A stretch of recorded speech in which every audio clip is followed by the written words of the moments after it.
Mukama yeebazibwe, Mukama yeebazibwe. Emikono ez'okuba nga nziramu ebirooto byabwe mwatadde mu komenti. Nze Brother Steven ne bakiyita Chosen Generation. Katusabe tutandikirewo. Mukama twagala okwebaza olwakadde kano okuba ngina okuba nga nziramu ebirooto by'abaana bo, tukola omwoyo omutukuvu, omwoyo w'amagezi, okumanya n'okutegeera, omwoyo w'okubikkulirwa. Jangu otukulembere nga ngenda okuddamu ebirooto bino muli Yesu Kristo omwana wa Katonda omulamu tusabidde. Amiina. Okay, tutandise ne sister waffe Tushabe Evelyn. Agamba praise God, Brother Steven, naloose nga ndi ne bba wange nga ntambula mu nnimiro y'emmwanyi nga emmwanyi zitaddeko naye nga akyali green. Kitegeeza ki? Ekirala, ne ndoota nga nina ennimiro ya muwogo nga mungi. Yakisinzira exactly ky'obadde osabira bannange. From today onwards it is better muntere kuba n'ebyo bye musabira. Okay, teekako nti badde nsabira kino na kino. Kijja kuba kiyambako kubanga oyongera okuba ng'otegeera. Okay, anyway, ekirooto kino eky'okuloota emmwanyi nga zikyali za green, Mukama Katonda baakulaga nti ebiro n'ebiseera tebinnaba. Kati kyeva olaba nkugamba ekiba kirungi n'oteekako ky'obadde osabira. Wayinza okuba nga waliwo ky'obadde ogamba Mukama kino, Mukama kino, Mukama kino, Mukama n'akulaga nti okay, ekyo ebiro n'ebiseera byakyo tebinnaba naye nga you are about emmwanyi zitaddeko, zaava ku stage endala yonna zisigadde kwengera wengezi. So emmwanyi ziba za season. So waliwo ebiro n'ebiseera ebigenda okutuuka naye tebinnaba. So kyolina okukola kusigalira mu maaso ga Katonda. Oleme kuddayo ate wansi. Olina gy'ova, olina w'otuuse ku green, kati onaatera zinaatera okuba nga zengera emmwanyi. Okay, ogambye ekirala, ne ndoota nga nnimiro ya muwogo nga mungi. Okay, gubeera mukisa mukwano gwange. Now tokola ki? Totabulatabulwa na mukisa na biro na biseera. Okay, so omukisa n'ebiro n'ebiseera. Ebiro n'ebiseera bibeera bya specific. Wabeerawo ekintu ekiba kirina okutuukawo mu ebyo ebiro n'ebiseera naye omukisa gwa lubeerera. Mukama waffe mulungi yeebaze. Omukisa ogwetaaga buli sekendi yonna olw'obulamu bwo bwonna weetaaga omukisa, naye ebiro n'ebiseera bituuka ne biyita, ebiro bituuka ne biyita, ebiro bituuka ne biyita. Whether ekintu okikoze oba tokikoze, ebiro n'ebiseera biyita, sizoni zo zisigala zikola ki? Sizoni zisigala zitambula. So si bye bimu bino. Praise God, Brother Steven, naloose nga ndi mu kyalo we nnakulira e Bukojja, nga nnoonyeza embizzi emmere, ate nga kiro nga waliyo enzikiza nga nina ttooki kwe mulisiza. Ne ndaba embwa eyafa nga ya neighbor, nga ennumbye ne bagiyita neddayo n'entwalira embizzi emmere. Okay, embwa nga yafa nga okay, embwa yaliwo ndowooza mu buliwo n'efa naye yali ya neighbor. Okay, bw'oba mani nabagamba nti bw'oba ng'oloose ekirooto kyonna sooka ogende ku YouTube channel. YouTube channel oteekemu ekigambo ky'oloose. Kati nga ono sister oteekamu okuloota embizzi, kitegeeza ki? Video nagikola erina details bulungi. It's very long video nenjogera ku mbizzi in detail, n'okufeedinga embizzi nakyo nakyogerako. Ekyembwa ne video y'embwa nayo nagikola. So ogenda olaba video bbiri, ey'embizzi n'ey'embwa n'ofuna amakulu g'ekirooto kyo, ate n'oba ng'oyize ebintu bingi. So next time bw'oloota ebintu nga bino, embwa oba embizzi, oba osobola okutegeera kye bitegeeza n'okuyambako abantu abalala. Naw okoota ng'onoonyeza embizzi emmere, mukwano gwange kuba kufiidinga kibi. Wabeerawo ekibi ky'okyaliisa. Okusinziira ku Bayibuli, embizzi kisolo kiri unclean, era ne Yesu yakiwako reference mu ndagaano empya. Sibaganye baneekulya pooko. Yakiwako reference mu ndagaano empya n'agamba omuntu akola ekibi, omuntu alokoka n'asigala ng'akola ekibi afaanana ng'embizzi emala okunaaba n'eddamu ne yeevuluga buto. Ndowooza mumanyi embizzi bw'eti bw'ekola. mala okunaaba neetukula bulungi ne mala neeraba nga tenyumye, neddamu neyeevuluga buto, nenyumirwa ekibi. Mukama yeebazibwe, enyumirwa obukyafu, obuyonjo tebwagala nnyo. So okuba ng'ogenda kuba ng'onoonyeza mbizzi mmere, wabeerawo ekibi ky'oba ofiidinga, wabeerawo ekibi ky'oba okyaliisa. Naddala mu abalaba ebifaananyi by'obukabakaba ojja kuloota nnyo embizzi ng'ogenda kuliisa embizzi. Abalaba ebifaananyi by'obukabakaba, abanyumya emboozi ez'obugwagwa, ez'obwenzi, milibokisi, biki bwe bityo. Nasigamba sisita waffe byakola no, ekibi kyonna kiba kibi. Just mbawa according to my experience, okay? Weesinza okulaba ebirooto nga binene by'okufiidinga embizzi. Then embwa eyafa eyali ya neighbour, kati guno embwa eno etambulirako omwoyo gwa kwaka, mwoyo gwa kwaka, mwoyo gwa bwenzi, okay? So sister wange weekebere nga tolina mwoyo guno gwa kwaka. Omwoyo gw'okwaka guno gukuleetera okwagala okuba nga gubeera gwaka, gunoonya kye gulya. Omuliro guba gunoonya ekizikiza. So kanga nkutwadde mu bintu ebitali birungi. So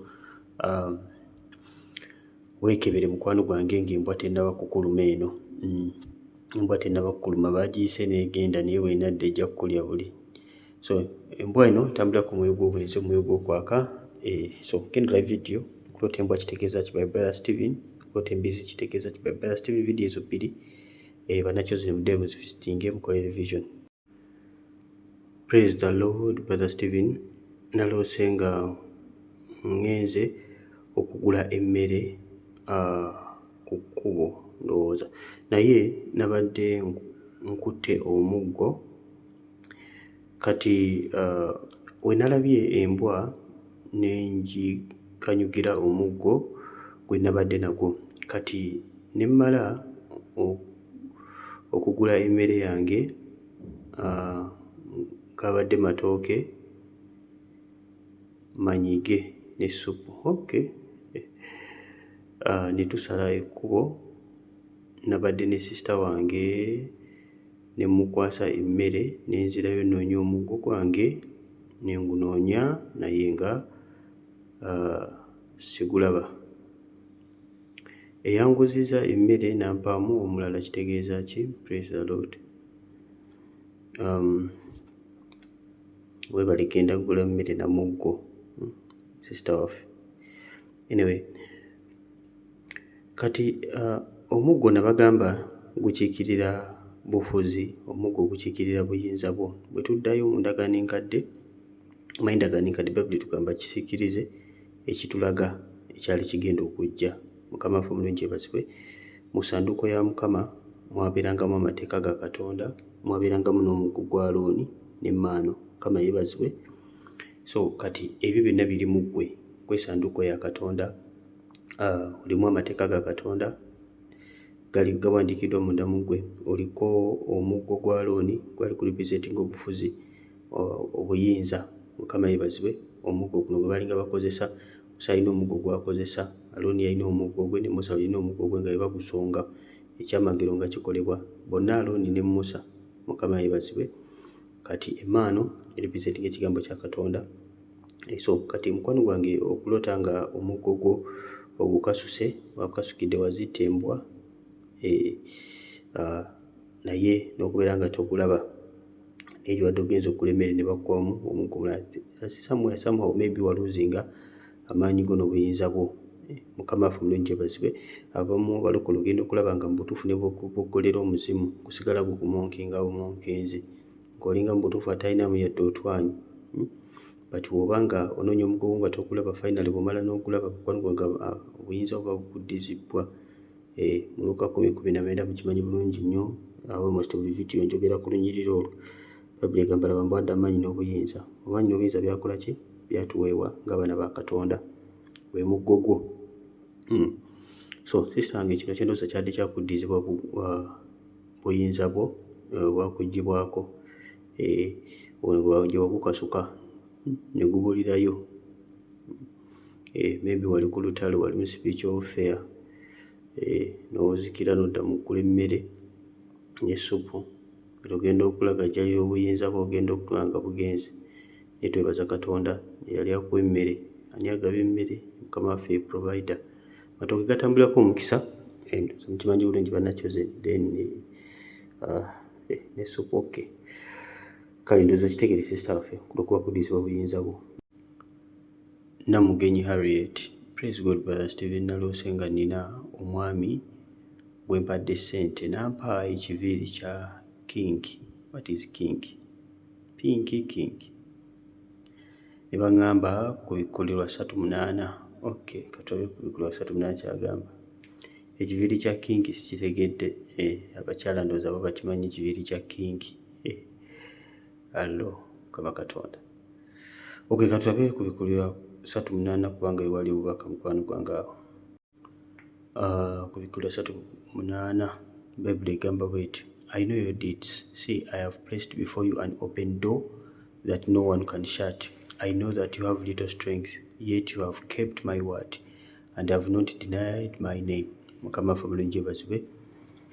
Yesu ng'agamba nti mmanyi ebikolwa byo nti laba ntadde oluggi oluggule mu maaso go tewali ayinza kuluggala. Nkimanyi nti olina amaanyi matono naye weekuumye ekigambo kyange ate teweeganye erinnya lyange. Mukama waffe mulungi yeebazibwe nnyo. So temwerabira ekyoto sitaffe kyaloose ng'alina omwami gw'abadde ssente nammwe ekiviiri kya king. Okay? So ekiviiri ne bagamba enviiri ebiseera ebisinga zirepresentinga ekitiibwa kya Katonda, enviiri z'abakyala the glory of the Lord, n'ez'abaami depending engeri gy'oba okirooseemu. Mukama waffe mulungi yeebazibwe. The glory of the Lord, that covering oluusi covering eyo osimanyi bwenyiza kyogerako omanyi ekitiibwa kya Katonda kitubikkako, ekitiibwa kya Katonda the covering of the Lord. Omanyi Musa alina ke yali yeebikka ku mutwe ka veil, that veil. Mukama waffe mulungi yeebazibwe. Simaba mukitegedde ekitiibwa kya Katonda. So kyendowooza nti mukwano gwange Mukama Katonda agenda kuteekako ekitiibwa kye. Zino ssente z'owaayo ne bagamba mu nsi ey'omwoyo we don't buy with our cash. Nedda mu nsi ey'omwoyo ebintu ebikola bye biyita saddaaka. Saddaaka ze zikola mu nsi ey'omwoyo si bya ssente. Ne bagamba ne bw'oba owaddeyo ssente mu nsi ey'omwoyo it is also counted as sacrifice. Ebalibwanga ki nga saddaaka. Tuba tuwaayo mu nnyumba ya Mukama tugamba leeta saddaaka ey'ettendo mu nnyumba ya Mukama. Tetugamba leeta ssente ez'ettendo. No. Buli kimu mu nsi ey'omwoyo trade ebiconductingibwa kye tuyita sacrifice saddaaka kebe eri mu sitaani kebe ne mu Katonda kuba zonna nsi za mwoyo. Mukama yeebazibwe nnyo. So tulanga waddeyo ssente ne bakuwa ekiviiri kya king. So saddaaka zo mu maaso ga Katonda n'okwekuuma ekigambo kya Katonda kutambulira mu butuukirivu n'obutukuvu. Oyinza oba toli wala nnyo mu nsi ey'omwoyo, toli ku level ya waggulu nnyo mu nsi ey'omwoyo. Bible kyeva egamba I see you have little strength but you have kept my word. Kitegeeza otambulidde mu butuukirivu n'obutukuvu. Mukama Katonda agenda kukugulirawo enzigi. Yes. So staff Mukama agenda kukugulirawo enzigi. Nyiikira kumunoonya, nyiikira kwekuuma ekigambo kye. Tunula ddyo, totunula kkono, straight forward. Faithira katusime.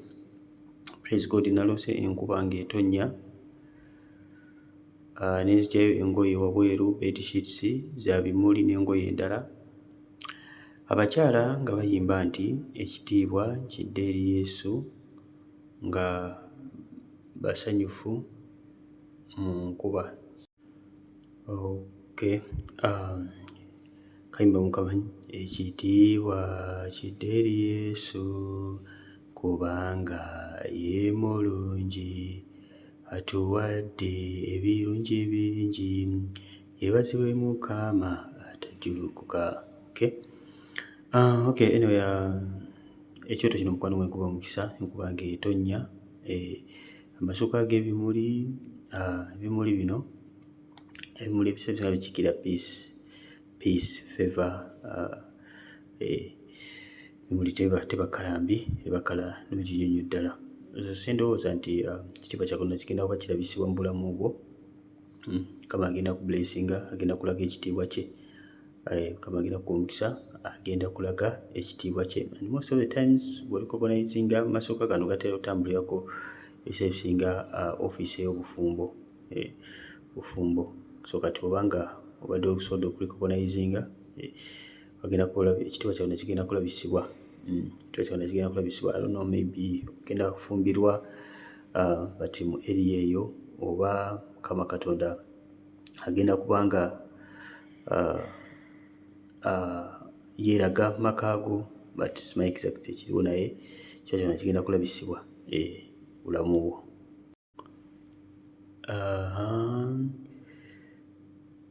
Namubirulu ekyo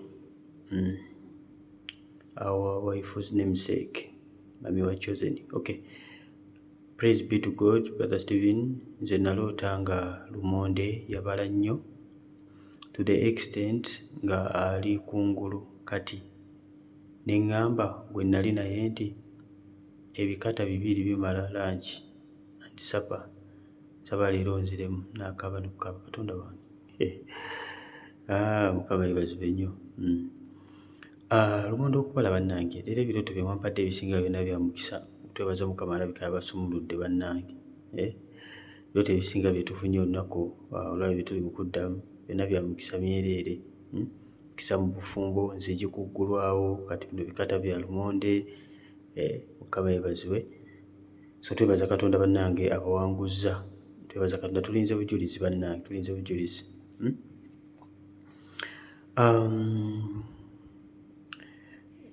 Kino zaji mukwano gwange guno mukisa. Guno mukisa naye ebikata 2 bijja kumala lunch. Guno mukisa mukwano gwange. Mukama agenda ku blessing ola lumonde nali kungulu ati. Simanyi wadde osabira ki oba osibira ki exactly. Ninga guno genda kubeera mukisa eri obulamu bwo. N'ekirala ebiseera ebisinga buli bwolaba ennamba mu kirooto, ebiseera ebisinga kubeera kutambulirako okusiiba. Ekinooza kino kyandibanga wetakuba ng'oyingira mu kusana okusiiba. Simanyi obadde osiiba obadde tosiiba. Okay, so bane okuva leero mubeere nga muteerako current situation of emidde oba nsabira kino ne kino oba mbadde mu kusiiba. I think kijja kuba very very better. Kijja kuba kirungi nnyo nnyo nnyo. Kijja kubayamba nnyo okwongera okutegeera ebirooto byammwe.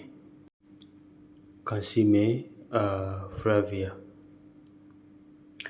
agamba Yesu yeebazibwe, nze naloota nga ekire ky'enkuba nga kimbuliramu. Tewatya, ekire ky'enkuba ekiramba okuba nga kikubuliramu nga kikuyingiramu. Mukama yeebazibwe. Naw ekire ky'enkuba okuba nga kikubuliramu, ekire ebiseera ebisinga kitambulirako nakyo ekitiibwa kya Katonda. Budde onosoma mu ndagaano enkadde, Mukama yajjiranga nnyo mu kire. Bali ng'ayogera ekire kyakka ne mu ndagaano empya ku Mukama waffe Yesu. Mukama yayogereranga nnyo mu kire.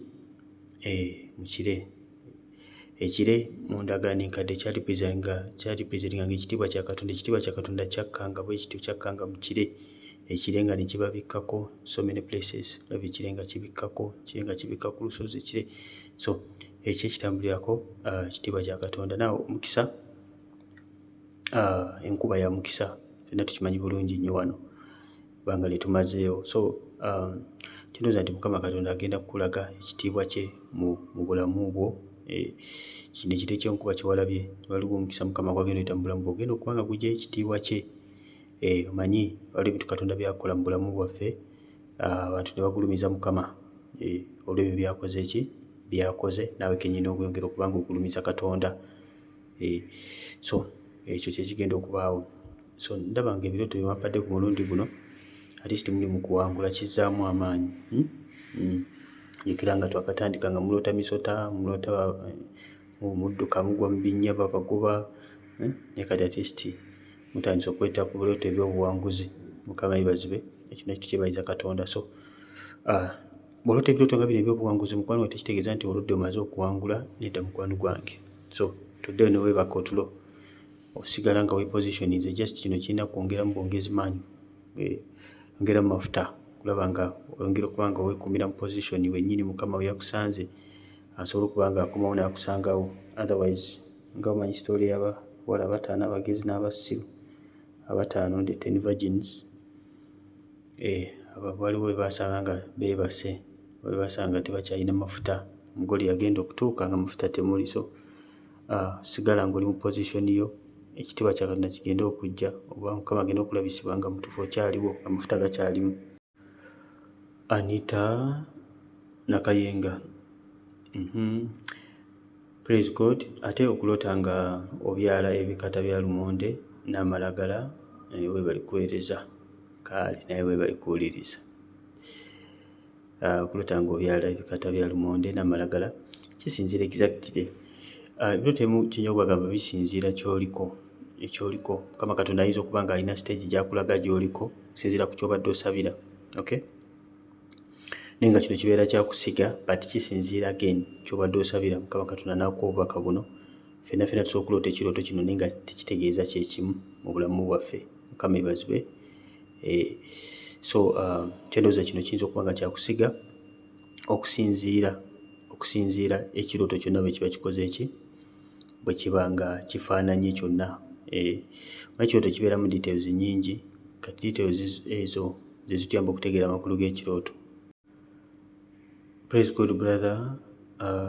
Kiva ku ki okulota ebintu nga sibitegeera era sibijjukira? Yani eno eri leddi. Neno ennimi okusoma bannange. Ndiri chosen bulala nalyo. Okulota ebintu n'obyerabira kiva ku bintu ebiweererako ddala. So simanyi mbeerayo gwe nga gwe wayimiridde naye nga kiva ku bintu ebiweererako ddala. Sometimes okulota ebintu n'obyerabira oyinza okubeera ng'oli munafu mu nsi ey'omwoyo. Ng'oli munafu, oli muntu atanoonya Katonda, oli muntu atasaba, oli muntu asaba naye ng'oli munafu dakika 5, dakika 3. Oluusi oli muntu atambulira mu kibi, oli muntu annyogoga. So ebiseera ebisinga wabeerawo corruption mu nsi ey'omwoyo. Wabeerawo obunafu mu nsi ey'omwoyo ebiseera ebisinga okuba ng'olota ebintu nga tokola ki? Nga tobitegeera. Abamu ng'onafuye, oluusi waliwo ebintu ebiyinza okukutomera ne bikunafuyamuko ne bikujja mu kifo ne bikujja mu position ng'oli owulira eddoboozi lya Katonda n'oba nga wasesetuka mu nsi ey'omwoyo. So ebiseera ebisinga kiki ekisinga okuleeta okuba nga by'olota tobikola ki? Tobitegeera. Naye nga oba nga oli under open heavens, ng'oli muntu omusabi, oli muntu anoonya Katonda, oli muntu asoma ekigambo kye, oli muntu awulira enjiri, ng'ebyo byonna bisatu without leaving anything behind, byonna ng'obikola bulungi, njagala okugamba nti eggulu libeera liggule oba osobola okuwulira okuva eri Katonda. Osobola ebintu n'obitegeera. So kati wekebere onoonye Katonda wonna bw'olaba wasesetuka weetereeze. Sometimes okukitwala n'amaanyi nga wasesetuka okuddayo mu kifo mwe wali kitwala amaanyi. Kyandibadde kirungi oyingireko mu kusaba n'okusiiba. Abamu musiibira bintu byokka, nsiibira mwami, nsiibira mmotoka, nsiibira mulimu. Tosobola kusiibirako ku mwoyo gwo. Tosobola kusiibako just ofune amaanyi. Tosobola kusiiba kutegeera Katonda. Kwegamba buli kimu kyonna okusiiba olinga Eva omukono gubeera maaso ga Katonda nga mugolole kino. No. Temuli kingdom minded n'akamu. Mukama yeebazibwe. So tetubeera nnyo ku bintu byansi byokka nedda ffe okulaba ng'omwoyo gwo guyimiridde bulungi. Kubanga omwoyo gwe guba guyimiridde bulungi ogwe communicatinga n'omwoyo mutukuvu, communicatinga n'omwoyo wa Katonda, gwe guli receiving obubaka okuva mu bamalayika. Mukama yeebazibwe. Nyondooza mukimanyi nti no si mwoyo mutukuvu yekka ayogera naffe. Bamalayika bakyakola, tebawummuzibwanga. They are still working. They have not yet retired. So positioning nkulu nnyo. So weekebere sister waffe. Nikyakyenja okwogerako olwokubanga ensonga eno nkulu. Wabeera oluusi ataaka mu nsi ey'omwoyo naye ebiseera ebisinga kitambulirako obunafu. Tulumbibwa mu nsi ey'omwoyo, emyoyo mingi nnyo gitulumba. Omanyi sitaani nga nakkuba kyasooka okukola kwagala okusalako empuliziganya kubanga akimanyi kasita oba ng'omulaba ogenda kumuwangula. So sitaani ayagala nnyo okoperatingira mu kizikiza kubanga mwawangulira kubanga oba tolaba. Naye buli oba ng'olaba just n'okutegeera obutegeezi olugero lwa sitaani kiyinza omuleetera okuwanika ng'omutegedde butegeezi n'agamba bantegedde ekyo kyokka n'adduka buddusi kumutegeera butegeezi. So oluusi tulumbibwa naye ebiseera ebisinga ensi y'omwoyo okukubwa wabeerawo obunafu somehow sometimes oyinza n'okuba ng'osaba naye nga munda we waliwo ekyaku affectinga, waliwo oluusi ekyakunafuyamukko nga omanyi ebintu by'ensi eno bye tuyitaayitamu. Kalungi resite. Praise God brother. Nze mbadde neegayirira lwa famire yaffe nendoota nga ndi mu nnyumba nnungi naye wabweru wali omusoke. Wabweru mu luggya thanks. Ozolaba kirooto kiri very clear. Okay? Atubuulidde ne kyabadde yakola kyasabira. Anyway, oba nga badde osabira nnyumba ye wamwe n'olota nga wali omusoke wabweru nga bali very clear. Now akabonero kano akamusoke kali presentinga warning. Bwe tuddayo musoke mu Bayibuli ku mulembe gwa Noah tusooka okulaba ku musoke. Okay? Mukama bamala okuzikiriza ensi eno yonna n'amataba n'awonyaawo omusajja omu yekka, Noah ne famire emu Noah ne famire tota abantu 8. Ndowooza mukimanyi namba 8 etegeeza new beginning. Awala akavidiyo ke nakola aka numbers. Nabasuubiza nje bakola numbers endala eziwererako ddala. Tujja kwongera okuba nga tuziiga kubanga kikulu nnyo okutegeera nti Mukama abayigidde namba bwe ziti kitegeeza bwe kiti. Mukama yeebazibwe. Mukama amala okuzikiriza ensi n'amataba, Noah n'awa essaddaaka mu maaso ga Katonda. Mukama bwe yagismeeringa akaloosa kaayo n'awulira bulungi. Mukama yagamba taliddamu kuzikiriza nsi eno n'amataba, n'ateerawo akabonero akamusoke n'akateerawo Noah. Mukama n'agamba buli w'anaalabanga akabonero ako Mukama kennyini ng'ajjukira endagaano gye yakola ne Noah ey'obutaddamu kuzikiriza nsi n'amataba. So oba ng'oloose musoke mukwano gwange kabeera kabonero ka warning. Kabeera kabonero ka warning. Ne kakati gwe oba ng'obadde mu kusaba n'okusiiba nkubadde wegayirira ku lw'ennyumba ye wammwe, Mukama Katonda n'akulaga akabonero ako. Mukama Katonda abawulidde okwegayirira ku mukwano gwange, n'ajjukira endagaano gye yakola ne Noah ey'obutazikiriza. Mukama waffe omulungi yeebazibwe. Ey'obutakola ki? Ey'obutazikiriza. Kakabonero ka musoke kaali kabonero akaziyiza judgment ya Katonda ku bantu. So mukwano gwange manya nti essaala zo ziwuliddwa mu maaso ga Katonda. Yongera okuba ng'oyongera okwegayirira mu maaso ga Mukama. Genda kuva mu results ennungi. Resite kintu. Praise the Lord brother. Nze naloose nga nnina omukyala gwe nasanze ng'agolola engoye ne muggyako paasi ne ŋŋenda nayo, naye mubuliwo mumanyi. Please help me. Mbadde nsabira maka gange kuba gaatabanguka. Simanyi ba paasi wadde omuggyako yabadde yiyo oba just tomanyi exactly. Bwebanga yabadde yiyo nga bagimuggyeko n'okwata paasi n'ogenda nebeera restoration kuba kuddizibwa ekyali kikyo. Mukama yeebazibwe. Kyendoozi kirooto kino kya restoration newankubadde nga maybe oyinza oba tewakikogonizinze nti wayabadde yiyo, but kino kya restoration. Mukama Katonda agenda kubanga restoringa buli kintu kyonna. Just mwesige, yongera okuba ng'osaba. Bannakyozi kye mulina okutegeera, twala nnyo obudde nga weekolamu omulimu gwe ng'omuntu, kubanga ebintu ebimu si prayer yokka igenda okubikuuma mukwano gwange. Makaago ogenda gakuumira mu kusaba, naye ebikolwa bigenda kubeera nga bisingawo. Ebikolwa bigenda kuba nga nabyo byogera kyekimu ng'essaala zo bwe zoogera. Okay? Tofokasinga ku ssaala n'okuba emizimu n'okuba ogweno n'okuba ogweri naye ng'olina obusungu, omwami wo omuddamu bubi. No, kino kigenda eri bonna. Sigamba sister affe nti bw'ati bwakola nedda. No, just gano nga amagezi eri buli muntu yenna ali wano. Okay? Gwe ng'omukyalo olina okubeera submissive nga Bayibuli bw'ekusuubira. Tosuubiramu ebimwami okureactinga kyekimu, but gwe olina okuzannya paati yo so that bw'ogenda mu maaso ga Katonda ga Mukama Katonda neekumya ekigambo kyo. Towooza Mukama Katonda yakoze nodda mu kuloopa buloopi, ono yakoze kino yakoze kiri, naye nga naawe kennyini ekifo kyo tokikuumye bulungi. So kituufu kinti Bayibuli erina standard gyesuubira omwana wa Katonda gy'alina okuoperatingirako, both abasajja n'abakyala. Standard weeri. Kati kikulu nnyo gwe ng'omwana wa Katonda okufaayo n'onoonya standard eyo n'olaba ng'ogimiitinga, kubanga Bayibuli ekusuubira okuba ng'omiitinga standard eyo. Okay? So tufe nnyo okuba nga tumiitinga standard ya Katonda gy'atwagala okuba nga tuoperatingirako mu maka gaffe, abaami n'abakyala. Abaami batugamba twagale nnyo bakyala baffe nga bwe tweyagala, nga Yesu bwe yayagala ekkanisa. Yesu yagala ekkanisa, yagifiira, yagisabira, yagigabirira. Okay? Buli kimu kyonna yaddamu essaala, gwe mutwe yakulembera. So Yesu akusuubira okuba nga naawe ogenda beera bw'otyo mu maka go. Ate abakyala bagamba nti bawe babba baabwe ebitiibwa, they should respect. Bayibuli egamba omukyala nga bw'ogondera Yesu bw'otyo bw'olina okugondera omwami wo. Kati bw'abanga Yesu yegeraageranya ku mwami omanya how serious this is. Okay? Si bigambo byange brother Steven. Well, obanga olowooza nti no tosobola kikola nno, you're not ready to win. You continue praying ekigambo kya Katonda always kijja kuprovinga nti olina okukikola. Okay, kyekyali mikwano andi nga nsikiza nti nejabwa restoration. Naloose nga bampadde keeke nga bawandiiseeko don't be alone, saakitegedde we bali kuweereza. Okay, simanyi exactly kyosabira, that's the problem.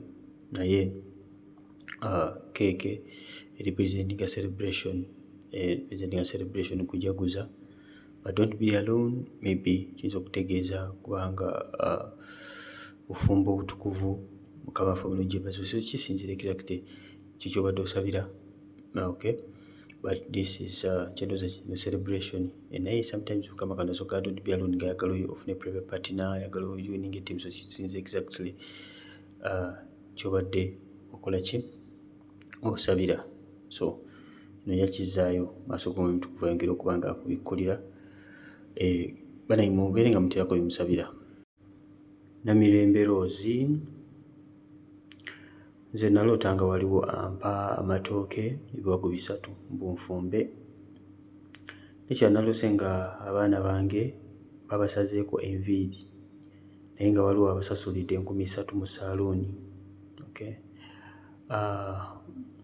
ku kyoto ekyasoose kuloota nga waliwo akwadde ebiwagu by'amatooke 3 ofumbe, zibeera nnaku 3 za kusaba na kusiiba mukwano gwange.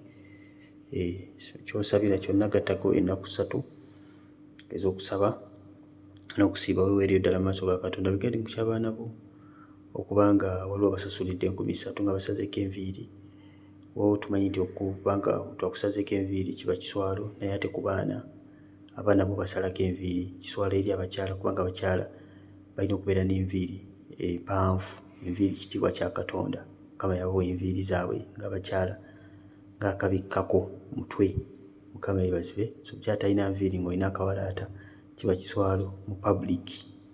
Oba okola ki? Oba olina okwambala ekitambaala ku mutwe obuzeebuze. Mukama yeebazibwe. Anyway, abaana bo nabo basabire bateeke maaso ga Katonda, nga kino kiba kitiibwa kya Katonda kubanga abaana bato bo basala enviiri bo banyuma. Abatasaze enviiri ate bo tebanyuma, kiba kiswalo nabo gye bali, naye ate abana basala enviiri baba balabika bulungi. Okay, naye ate mu kirooto bw'olaba nga abana basaze enviiri mu eri ensala ey'edda, gimanyi ensala ey'edda nga biringa ebiri awo, biringa ebiri mu lukyoozi nga omanyi abaana basala enviiri baba mu emitwe ku lumbe bwe bityo, ate ekyo tekiba kirungi, so don't confuse it. Ekya saluuni kirala n'ekino ekyokubanga byakulumbe bwe bityo birimu ebikolokolo gya Setaani, ekyo ate kiba kirala mukwano gwange, bw'obeera buwonge. Okay, so yingira mu kusaana okusiiba, osabe, sabira abaana ate naye weesabire ng'omuntu nnaku 3. If you can go dry better. Nnaku 3 nabagamba ennamba eriiso divine. Eriiso divine, God's intervention, amaanyi ga Katonda. Nnaku 3 ezo z'amaanyi nnyo. Nja kwongera okubayigiriza ku nnaku ku days ezo nnungi nnyo bane, zirimu amaanyi okubanga ozitegeera n'omanya nti Mukama Katonda aba aŋambye yingira mu nnaku bwe ziti n'omanya nti Mukama kino ky'ayagala okukola. Kiba kirungi nnyo okubanga otegeera ennaku, okubikkulirwa okuli emabega w'ezo ennaku. Olivia Kyande. Okay, thanks for ministering to us. Please help me with these dreams. Dreaming maggots in bed. What does it mean? Okuloota nga envunyu ziri ku kitanda mukwano gwange butali butuukirivu in terms of your marriage. Obanga oli mufumbo, obanga oli single, kisinzira naye nga manya nti kino kiraga mukwano gw'ekitanda kyo si kirongoofu, ekitanda kyo kikyafu, ekitanda ekikyafu. Kino kisobola okujja nga waliwo obwenzi, waliwo obukabakaba, waliwo ebintu byonna ebitali bya bulungi bya Katonda in terms of that office mu area eyo. Bayibuli egamba ekitanda ky'abafumbo kiba kirongoofu, naye abakabakaba n'abenzi Mukama alikola ki? Alibasalira omusango. Kitegeeza nti ekitanda ekirongoofu kye ky'abafumbo ababiri. So bw'olaba nga mukwano gwange waliwo envunyu mu kitanda kyo, manya waliwo obutali butuukirivu, ate bavuddemu envunyu zino. Kwa kintu ekituuka okulootinga ne kijjamu n'envunyu, manya it is even worse. So Sometimes ebirooto nga bino bijjanga warning. Mukama Katonda nga alina kyakuwarninga nga you're about to fall into a trap. Mukama Katonda n'akuwarninga nti gwe owedde dda. So weekebere gwe nga tolina bintu bitali birungi, okay? N'abantu b'olina nga tebakutwala mu bintu bya bikyafu. So Mukama akwongere okubikkulira akulage wa exactly obuzibu buli. Ogambye another dream, I was resting peacefully in my boyfriend's arms. What does it mean? Resting peacefully in your boyfriend's arms. Bano si ekyoto kyonna maninga kirina amakulu. Omwogera ne ba boyfriend n'omuloota nga muli ku mmotoka, muli ku beach, sima muliwa. Not everything has a meaning. Ebimu biva mu soul, biva mu mmeeme zaffe bwe twebaka ekiro, bye tuba tulina mu bwongo bwaffe bye tuloota, oba bye tuba tulina mu mmeeme zaffe bye tuloota. Okay? So ekyo si kigendako nnyo. Mukama wanaaba nga twongera tubikkulira, kubanga ebirooto by'obufumbo bibeerako amagenda, tebibeerako amagenda. So ekyo kyo tujja ignoringa for now. Maybe ebirooto ebirala binaddako, but as in for us, abalokole tetuli nnyo mu bintu bya boyfriend girlfriend. Tetubirimu nnyo. It is either mugenda kufumbiriganwa and the period ebeera short to avoid kwaka ebintu ng'ebyo byonna byonna ebiyinza okuba nga bikuzza wansi, kubanga aim yaffe enkulu ya nsi ya mwoyo. So ne ba boyfriend girlfriend tetera nnyo, tetera kubeera byaffe. Tugambye also I dreamt when one of my sisters giving me jackfruit. Yeah, it's one of my favorite fruit. Looked fresh. Now jackfruit akiikira mukisa. Wano guno kubeera mukisa. Naw kudde ku kya boyfriend girlfriend oli agaba bannange ate bwe muba temunnaba kufumbiriganwa. Bwe muba temunnaba kufumbiriganwa tugiyita courtship. Tugiyita courtship. Obeera mu courtship nga Mukama amaze okwogera. Courtship tebeerawo mpaka nga Mukama amaze okwogera. Aba Mukama tannaba kuyogera. Ebyo by'olimu oba oli mu bibyo. Ng'ogyeko abagamba nti ffe twalokokanira omusajja wange mukyala wange namuzaalamu n'abaana. Muba mwetaaga kutukuza bufumbo. Nibo baali mu bwenzi dduka buddusi. Tolinda ate kusooka kufuna baana ng'ate bw'obuuza Mukama y'ono ate si y'ono ate biki. Tuka mu maaso ga Katonda. Irene Nakachi. Sometimes I dream when false prophet prophesying to me. 1. He said that I will eat the nations and I am blessed.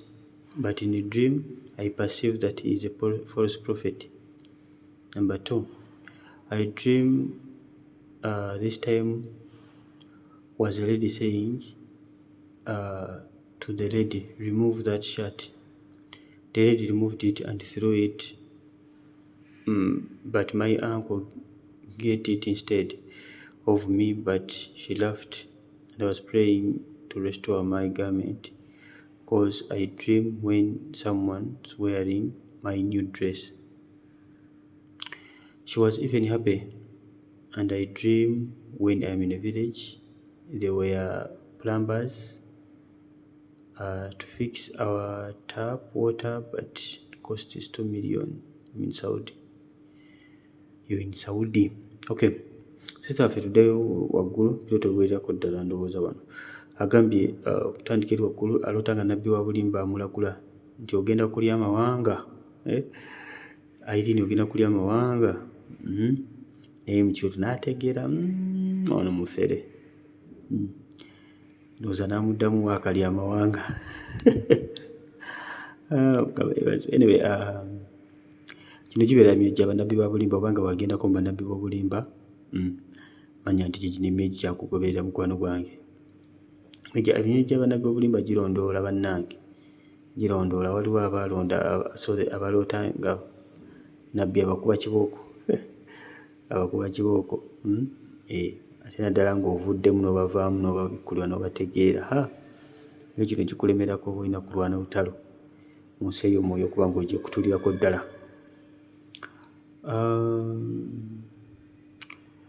Ogambye ekirala oloota nga waliwo omukyala agamba nti aggyemu essaati n'agijjamu n'agikasuka, naye ankowo n'agibaka ng'ate gwe abadde alina ogibaka. Omukazi n'aseka. Obadde osabira Mukama restaurant ng'ekyambalo kyo kubanga oloota nga waliwo ayambadde ekiteeteeyi kyo. Okay. Nakwetanga omuntu ayambadde ekyambalo kyo kubeera kuwanyisibwa kwa magenda g'omukwano gwange, kuwanyisibwa kwa kitiibwa kyo, kiba kyawanyisibwa. Simanyi oba kyawanyisibwa eno bannabbi b'obulimba oba ddogo naye nga wano kojjawo wabakira ekiteeteeyi kyo instead of you nga kibadde kikuddizibwa ne kibakibwa. Kindowooza nti ago maanyi g'ebukojja, emyoyo gye gy'ebukojja gye giba nga gye gikutte nga tewaliwo ddogo wakati awo. Egyo gibeera emyoyo gy'ebukojja nga gye gikutte. So awo oba osinga ofokasinga awo gye gikyakutte, ekyaziyiza kubanga olesitowalingibwa ekyambalo kyo. Tulina emyoyo gy'ekika. Emyoyo gy'ekika gy'ekika ky'ovaamu, famire omuva ya taatawo. Egyo gye gironda obuzaalwa n'omusaayi. Ne tuba n'emyoyo egy'ebukojja. Sayiti ya famire ya mama omweva gye tuyita ebukojja banne abatamanyiiyo. Nno naakusekerera ku Monki nga naawe ojja kumusekerera, ojja kumuwangula. Ogambye ekirala ki? Lutanga oli mu kyalo nga bafikisinga taapu z'amazzi cost $2 million.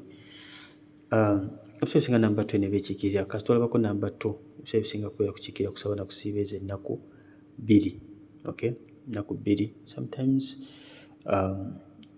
figures zino zitera okukiikirira okusiga nga kyo ndowooza kufikisinga payipu z'amazzi mukwano gwe kuba kufikisinga mafuta go gwe ng'omuntu. Payipu z'amazzi, amazzi gakiikira mafuta. So kyo ndowooza nti kuno kwali kusaana kusiiba kwa nnaku 2 ng'onoonya amafuta. Ng'onoonya ki? Amafuta. Mukama restaurant. Irene Nakaki agamba, my sister dreamed when someone saying that your husband is in church but she works as a house manager in Uganda. She can't even get time to go to church. In reality, help. Okay.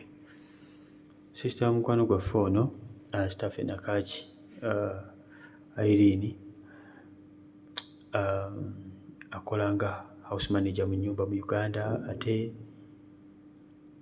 afuna ebirooto nga bamugamba omwami we ali ku church naye mbuuliwo obutuufu talina na chance yonna yagenda ku church. So enkwano Katonda ayogera, ate Katonda kyayogera kyakola. Kati gwoba olina okwalayininga ne Katonda, olina okwalayininga ne Mukama ku ekyo kyayogedde. And most of the times Katonda ebintu byayogera tebijjira mu comfort yaffe, kirina okufiitinga mu mbeera gy'olimu.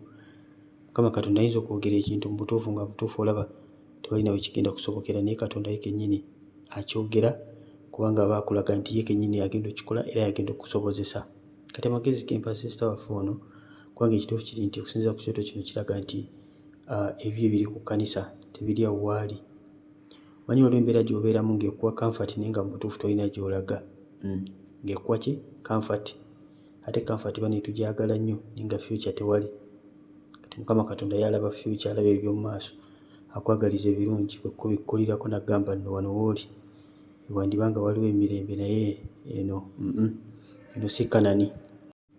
So sister waffe ono asabye Katonda mu ekisa ekimujja waali, Mukama musimbe mu kanisa mwatadde ebibye, mwatadde omwami we, Mukama musimbe mu kanisa, Mukama mulage. So asabye Katonda mu direction ate amukubire n'ekkubo. Katonda waffe ye Katonda akuba ekkubo ne mu nnyanja wakati. Kati Katonda baasa okuba ekkubo mu nnyanja wakati lino erikujjaawo layisi kasita oba nga wewadde mu maaso ga Katonda n'osabira mu kwagala kwe nga bw'aba akulaze.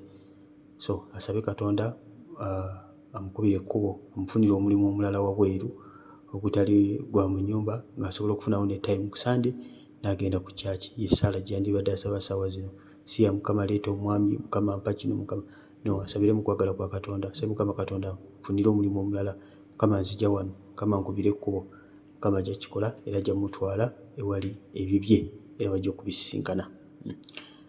Naye beera ng'omusabira sitaffe Irene.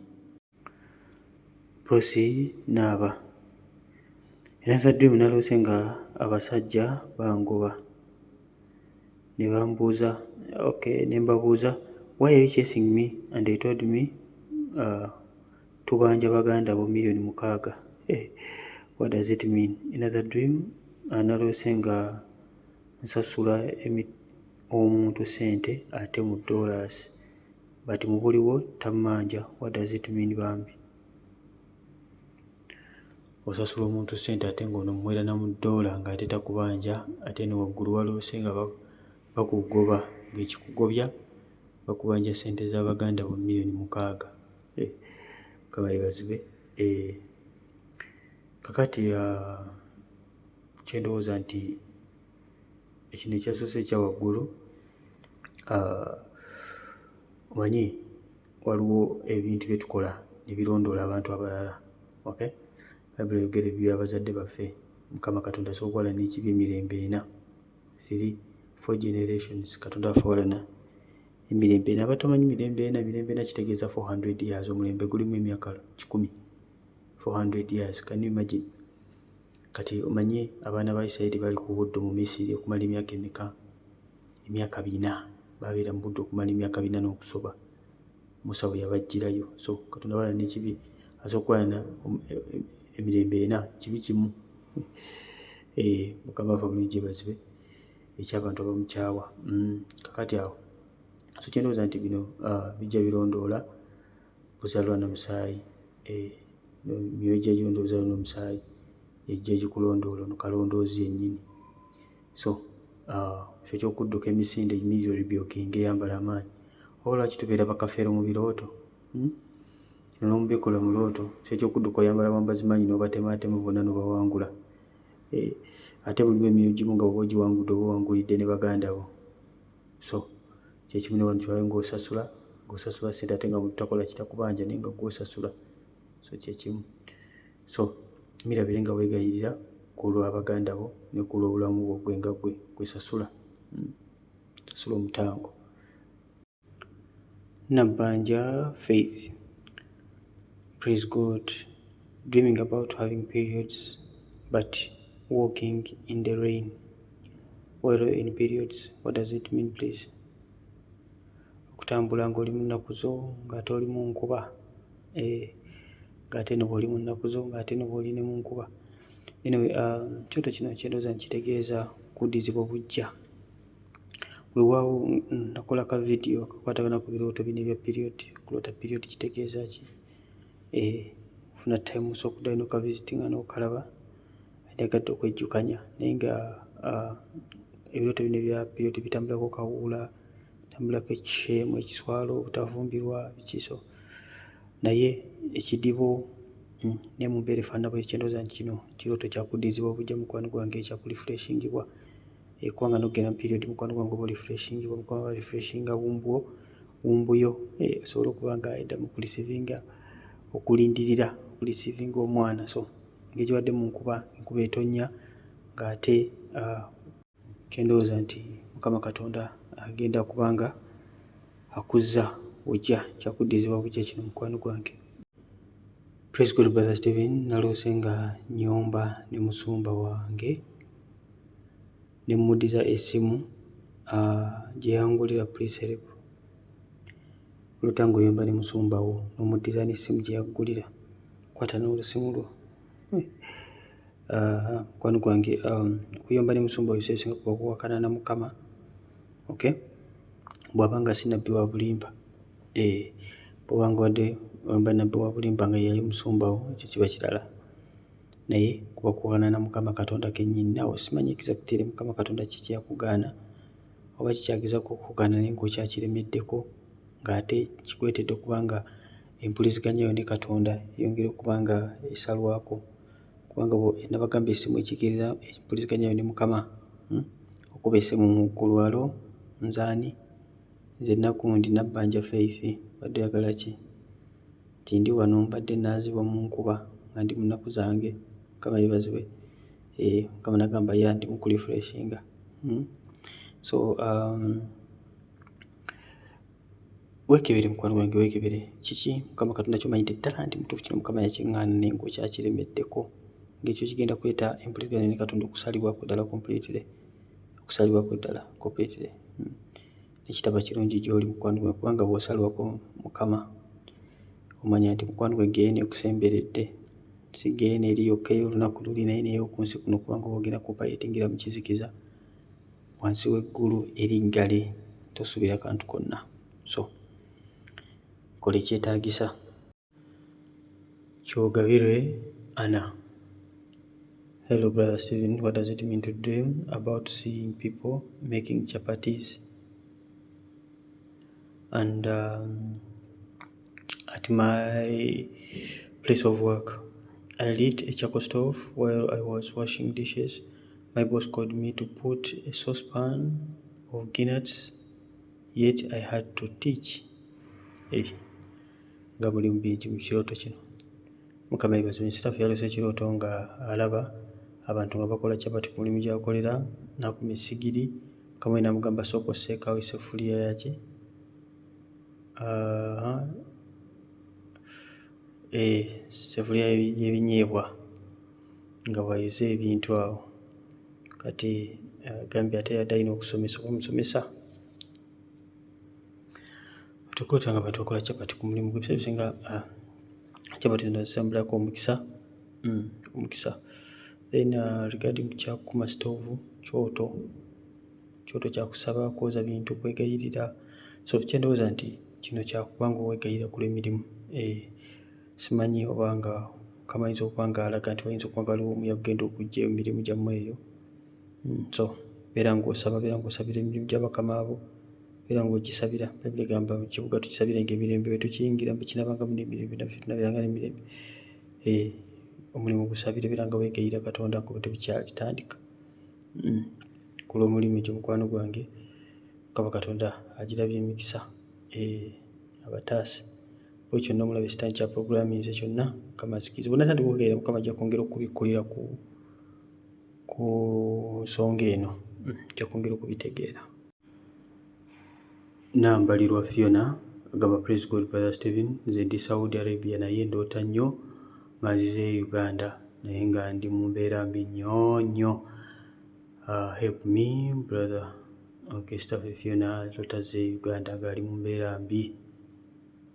No, kino kiba kirooto kiba kiraga kudda mabega mukwano gwange, kuba kudda mabega and most of the times kiyinza okuba nga kiri represent ebyenfunayo kubanga byagala kubanga bikubwa.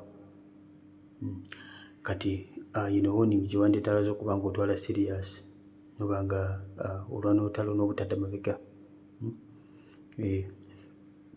Ekirooto kino sokifuna ng'oli muntu omunafu mu kunoonya Katonda, ng'oli muntu abeera mu comfort zone. Ebintu bigenda bulungi oba oli okusinziira ku maaso go naye nga Mukama akulaga birala mu nsi ey'omwoyo. So kiba kirungi mukwano gwange 24/7 ng'oli mu kubeera kwa Mukama ng'oyokya, otherwise n'ebitugoba nabyo bitugoba. Mukama yeebazibwe nnyo. So kirowooza nti guno omwoyo gwa kudda mabega financially naye nga ebintu bino ebisinga eby'okudda mabega bitambulirako ensi ye ey'omwoyo. Bw'obanga mukwano gwange odda mabega mu nsi y'omwoyo nga togenda mu maaso, era bino ebirooto by'ojja okufuna kubanga ne mu buli obukito kijja kukola ki okuba. Naye tosobola okuba nga oyambadde amaanyi otambula bulungi ne Katonda n'ota ekirooto nga kimanyi mukwano gwange still ebeera attack. Mulaba aba penetrating ng'agenda kuyitawo kubanga akuba ebyenfuna by'okubisikatalinga okubisaasaanya akuzzeeyo wansi gye wava. So nyira olwa n'otalo ate weekebere mu nsi ey'omwoyo bw'oyimiridde. Nomisani wase Flora aga praise God brother, naloose nga ntambula n'omuggo stick mu ngalo, kati bwe namaze ne ntuuka ewaka omuggo ne nguusa wansi ne neebaka. After ne ndaba nga omusota guzze ne gwezinga ku muggo gwange. What does it mean? God bless you. Nawe nga bwe nabagambye nti omuggo gukiikirira buyinza bwo, gwe ng'omwana wa Katonda. Omuggo gukiikirira buyinza bwo na bufuzi. Obeera mukazi n'olutango olina omuggo ng'olinga musajja otambula n'omuggo. Nga toli mulaalo toli mwesitaana. Olowooza ati kati omuggo gwavuddewa? Nja kubuulira gye gwavudde mu ggulu. Mukama yeebazibwe. So kati weebase n'oza okukanga omuggo gwo guliko omusota, okwebaka kukiikirira obugayaavu. Okay, kukiikirira spiritual setback, kukiikirira obunafu mu nsi ey'omwoyo. Kati ndowooza nti Mukama Katonda kyageza kukulaga nti obunafu bwo mu nsi ey'omwoyo buleetera okuba nga obufuzi bwo you overpowered, okuba nga owangulwa ng'ate wandibadde gw'owangula. Guno omusota gukiikirira maanyi g'ekizikiza, omusota gukiikirira sitaani, omusota gukiikirira malogo, omusota gukiikirira sayidi eri ey'omubi. So oyagala okubeera nga obufuzi bwo obukola, oyagala okuba nga otambulira mu maanyi ga Katonda, oyagala okuba nga oyogera ne bikola, olina okubeera ng'oyokya, olina okubeera ng'otunula. Otherwise bw'obeera nga weebase nga you're not watching, n'amaanyi g'ekizikiza gakonsuminga buli kintu kyonna. So kale ekyokukola kye kiruwa? Kuyimirira mu maanyi nga nkusaba n'okusiiba okeeyiminge obuyinza bwo n'obufuzi bw'omulabe sitaani bw'ayagala okukuwambako.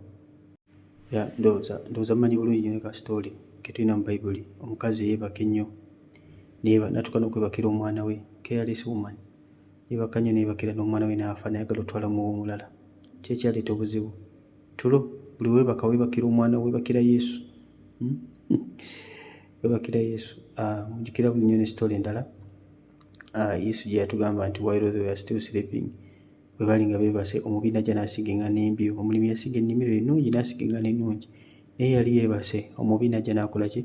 N'asiga eŋŋaano embi. Kati yagenda okulaba ebintu ebyavaayo nga yeebuuza ate bino byesaasize mu nnimiro yange byavuddewo. Yasize kasooli, kati ate asanzeemu omuwemba, asanzeemu ebikiki, tabitegeera, ennimiro yonna baagyonoonye. Okay?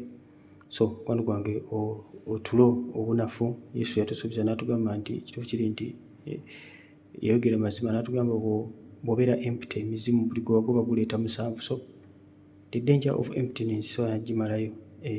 Ate okumanya mbi ne Yesu agamba okubanga tonyoga ndi mwetegefu okukola ki? Okusesema. So the danger of emptiness yo so nagimalayo mukwano gwange. So gwagala okukava mu tulo, otherwise buli kimu kigenda, ate obuyinza bukasita bugenda. Niwahereza Nancy. What does it mean to dream when you're cooking millet and your mother is the one helping me? And another day I dreamed serving millet the person I am praying to get married. Sister Vabuuza okulota obulo nga ofumba akalo naye nga mama oyo ali mu kuyigiriza, kitegeeza ki? Ali mu kuyambako. Then n'okulota ng'owa omuntu akalo in form of food, I guess, eri omuntu gw'osabira okuba ng'ofumbirwa, kitegeeza ki? Now okulota ng'ofumba akalo nga mama we akuyambako, kitegeeza mukwano gwange wabeerawo omutukuvu waba alina okuba nga akuwa direction. Ebisesinga mama akikira omwoyo wa Mukama, omwoyo omutukuvu kikira Mukama. Okay? Okuba ng'olungamizibwa Katonda, olwo Katonda kyali mu kukola mu bulamu bwo, ne weetaaga okuba ng'oyongera okuba ng'olungamizibwa Mukama. Mukama yagenda okukulembera, yagenda okuyigiriza, yagenda okukutwalayo. Mukama yeebazibwe. Obaolyawo akuteekerateekera bufumbo butukuvu. Okusinza ku kyoto kino ekyokubiri kyogambye kyewaloose nga oweereza omukulu tubbi. Ekino kiba kyoto kirungi bwe kiba nga just kyakomyawo nga tekiri mu birala. Manyi mumpeereza ebirooto. Naloose empeereza omwami akalo. Noweerabira okuŋŋamba. Naye yankubye oluyi. Mukama yeebazibwe. Noweera okuŋŋambya ebirooto ebirala bibeera nga ebintu ebirala bibadde mu kirooto ate nga bibeerako amakulu. So sometimes n'olaba nga ekintu kibadde negative ate n'ompeezaako obuntu butonotono. So kino kiba kirungi, kiba kiraga amagenda malungi ng'olootola omuweereza. But ng'abaana ba Katonda togenda ku kyoto kimu naddala ku bintu ebiri major mu bulamu bwo. Ogenda mu mawanga, ogenda kukola bizinensi, ogenda kugula poloti, ogenda kuzimba, ebintu ebiri major bwe bityo mu bulamu bwo. Togendera just kubaka bumu. No, Mukama yatugamba tukemenga emyoyo. Mukama atukkiriza okukema omwoyo. Waliwo okukema Mukama kw'atayagala, naye ate waliwo okukema Mukama kw'ayagala. Okakase nga yayogedde, kubanga gy'okumukakasa nti Katonda yayogedde, okukkiriza ku kweyongera. Kale mikwano gwange mberekereze, tujja batuddamu vidiyo endala olw'ekisa kya Katonda. Olwaleero ebirooto bya leero ebisinga bibadde bya buwanguzi. Nzikiriza Katonda waliwo obuyuvu ndowooza obuwanguzi eri mu kuyita. kati mukwano gwange gwali mutulo golokoka gwa Mukama tekuyitako. Mukwano gwange olimpya subscribe ng'okone kale eno channel tuba tuddamu ebirooto ne topics endala zotagenda okuli okusanga abantu walla wonna. So tumutende eno channel gyetaaga recommending eri mikwano gyo, recommending eri mu WhatsApp group yo abantu bangi bategeera ebintu bino. Kale mbeere bulungi, mweraba.